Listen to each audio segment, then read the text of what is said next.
Why are we here in school?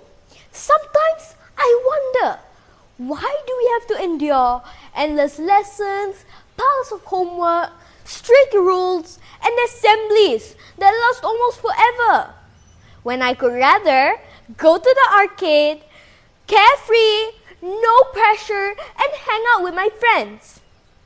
School can be stressful, exhausting, and honestly pointless. Do we really use everything we learn in school?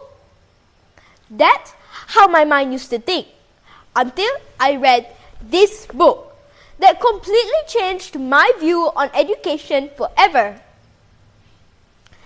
Hello everyone, my name is Isha Dyahal from SMK Batu Lintang YEE1204, and today I am proud to share my favorite book titled I Am Malala by Malala Yousafzai with Patricia McCormick. At just under 240 pages, which may seem small, but the message it carries is enormous. Now, before diving into this wonderful story, let us not forget to mention the main effort behind it, Patricia McCormick. Although the experience belongs to Malala, but Patricia McCormick played a major role in shaping her memories into a strong, powerful, and accessible story. Through countless interviews and careful storytelling, Patricia McCormick amplified Malala's voice, reaching millions across the world. At first glance, the book may look simple, but it is deeply personal, almost like a diary. Malala shares about her childhood in Mingora and her father, a man who believed in the freedom of education. In her society, most girls were denied an education. They were told to stay silent. Even her own mother couldn't read. Most girls were told to cook, to clean, to obey. But Malala questioned that. And because her parents believed in her, that is why she dared to dream differently.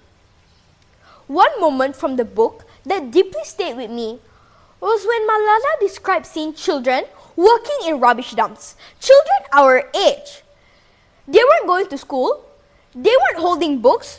They were looking for scrap to sell, for money to buy food to survive. This moment was quite uncomfortable, and it should be. It made me realize education is not a right for everyone. For some, it is a dream, forever out of reach.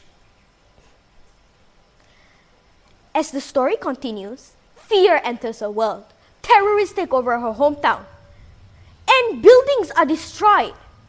As Malala quotes, "You will only appreciate the value of something when it is taken away from you." And that deeply stayed with me, even after the last page of this book. Then comes the moment that changes everything. Malala gets shot in her head on her way home from school. This forced me to realize she was shot not for committing a crime, but for wanting to learn.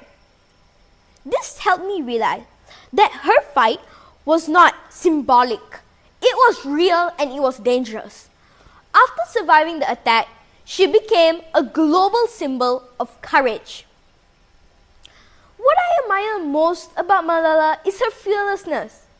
She spoke not just for herself, but for millions and millions of children without a voice.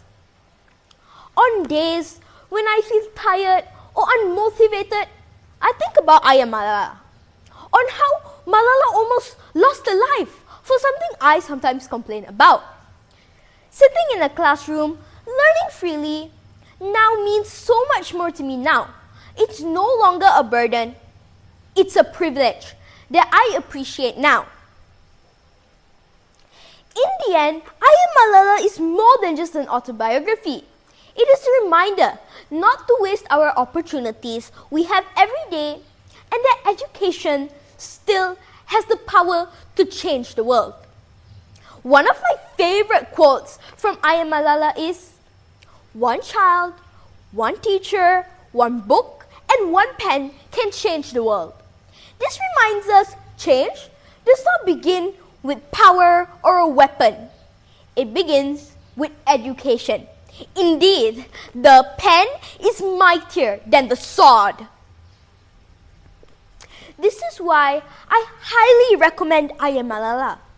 Not because it's inspiring or famous, but because it has the capacity to change our mindset. That's all for me. Thank you.